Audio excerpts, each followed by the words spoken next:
প্রথমেই যে খবরে নজর রাখবো, রাজ্যপালের বিরুদ্ধে শ্লীলতাহানির অভিযোগ। পিস রুমে কর্মরত এক অস্থায়ী মহিলা কর্মীর চাঞ্চল্যকর অভিযোগ। রাজ্যপালের বিরুদ্ধে কু ইঙ্গিতের অভিযোগ। গত মাসের 24 তারিখেও শ্লীলতাহানির অভিযোগ। রাজভবনের ওসির কাছে অভিযোগ নির্যাতিতার। হেয়ার স্ট্রিট থানায় লিখিত অভিযোগ দায়ের। রাজ্যপালের বিরুদ্ধে শ্লীলতাহানির অভিযোগ পিস রুমে কর্মরত এক মহিলার। রাজ্যপালের বিরুদ্ধে কু ইঙ্গিতের অভিযোগ এনেছেন তিনি। গত মাসে 24 তারিখেও তাকে শ্লীলতাহানি করা হয়েছিল, এমনটাই অভিযোগ করেছেন তিনি। রাজভবনের ওসির পাশাপাশি হেয়ার স্ট্রিট থানায় লিখিত অভিযোগ দায়ের করেন ওই মহিলা।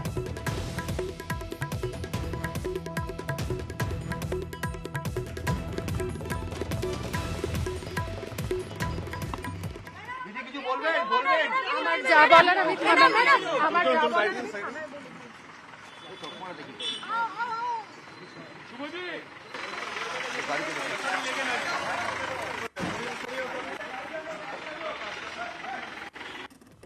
রাজ্যপালকে কড়া ভাষা আক্রমণ তৃণমূলের।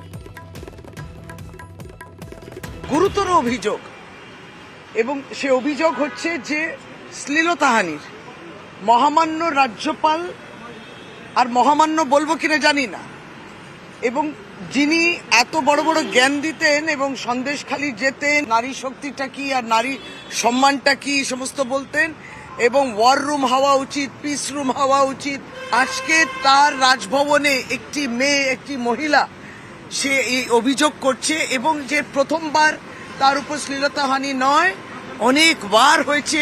আমরা অপেক্ষায় রইলাম যে নিন্দা জানাবে কি বিজেপি, নিন্দা জানাবে কি প্রধানমন্ত্রী। বিবৃতি দিয়ে অভিযোগ অস্বীকার রাজ্যপাল সিভি আনন্দ বোসের। রাজ্যপাল জানিয়েছেন, সত্য প্রমাণিত হবেই।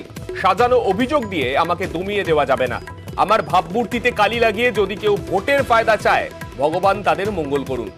রাজ্যে দুর্নীতি ও অশান্তির বিরুদ্ধে আমার লড়াই চলবে।